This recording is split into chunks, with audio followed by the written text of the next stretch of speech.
हमेशा दोषारोपण करते रहते हैं। ऐसे लोग आपके आसपास, आपके कार्यालय में, आपके समाज में अक्सर देखे जा सकते हैं। लेकिन दूसरों पर दोषारोपण करने वाले जरा अपने अंतरंग में झांक कर तो देखें कि वे कितने दूध के धुले हैं, वे कितने गहरे पानी में हैं, वे कितने नेक हैं और एक हैं, और कितने निर्दोष हैं। दूसरों पर दोषारोपण करके स्वयं को दोषों से मुक्त मानने की प्रवृत्ति उस शत्रुमूर्ख प्रवृत्ति के समान है जो तूफान आने पर सिर रेत में छिपाकर समझता है कि अब चिंता की बात नहीं है।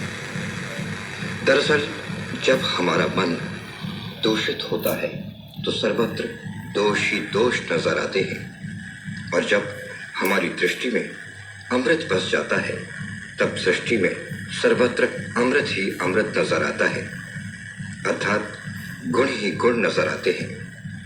अवगुण किसमें नहीं है, कमियां किसमें नहीं है, गलतियां किससे नहीं होती। जो चलेगा वो गिरेगा भी। किसी ने सही कहा है, जो भूल कर मुस्कुराए उसे शैतान कहते हैं, जो भूल पर पछताए उसे नादान कहते हैं, जो भूल से कुछ सीख जाए उसे बुद्धिमान कहते हैं, और जो कभी भूल ना करे उसे भगवान कहते हैं। संसार में एक भी ऐसा व्यक्ति नहीं होगा जिसमें एक भी गुण न हो। एक न एक विशेष गुण तो हर व्यक्ति में होता ही है। कैसा भी मकान क्यों न हो, उसमें एक न एक दरवाजा तो होगा ही। दरवाजाहीन मकान और गुणहीन व्यक्ति दोनों ही मिलना मुश्किल है, लेकिन हमारी दूषित दृष्टि उस गाय के स्तन से चिपकी हुई जौंक के समान है जो दूध नहीं खून पीती है। दूसरों के गुण भी हमें दोष प्रतिभाषित होते हैं और स्वयं के अवगुण भी गुण रूप नजर आते हैं। दूसरों के सरसों के बराबर छोटे दोष भी हमें जल्दी ही दिख जाते हैं, लेकिन अपने बड़े बड़े दोषों को हम देखकर भी नहीं देख पाते। उसका कारण है कि हमारी दृष्टि हमारे दोषों पर नहीं जाती। हम सिर्फ सामने देख रहे हैं, हम अपने आप को नहीं देख रहे हैं, अपने मन की गहराई को नहीं देख रहे हैं। उदाहरण के तौर पर आप अपने घर में बैठे हैं, सामने फर्श पर एक कांच का गिलास रखा हुआ है। सामने से नौकर आया और उसकी पैर की ठोकर से गिलास फूट गया। आप ये देखकर नौकर पर उबल पड़े। गुस्से में कहा, अबे अंधे, दिखता नहीं है? आकाश में देखकर चलता है क्या, मूर्ख कहीं का।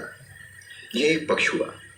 दूसरा पक्ष, मान लीजिए आपके पैर से ही वही गिलास फूट जाता, तब भी आप आसपास में काम कर रहे नौकर पर बरस पड़ेंगे कि मुझे इतनी भी तमीज नहीं कि गिलास कहाँ रखना है, गिलास रखने का स्थान कहाँ होता है। देखिए, दोनों स्थिति में नौकर ही दोषी है। गिलास नौकर के पैर से फूटा तो वो अंधा हो गया, और तुम्हारे पैर से, तुम्हारी ठोकर से फूटा तो नौकर बेवकूफ हो गया। ये हमारी मनोवृत्ति है, ये हमारा स्वभाव है, ये हमारा गुणधर्म है। लेकिन जीवन में ये बहुत जरूरी है कि व्यक्ति दूसरों के दोषों को नजरअंदाज करते हुए सिर्फ गुणग्राही बने, यानी कि दूसरे के गुणों को देखने वाला बने। यदि दोष देखना है तो आप अपने आप में देखिए। जब आप अपने दोषों को देखना शुरू कर देंगे तो निसंदेह आप में कोई दोष नहीं रह जाएगा, क्योंकि जब आप दोष को देखेंगे तो उसे दूर करने का प्रयत्न करेंगे, और दोषों को दूर करने से आपका मन स्वच्छ और निर्मल हो जाएगा, आपका तन स्वच्छ और निर्मल हो जाएगा, आपके जीवन जीने की कला बदल जाएगी और आप एक स्वस्थ और सुखी जीवन का निर्वहन कर पाएंगे।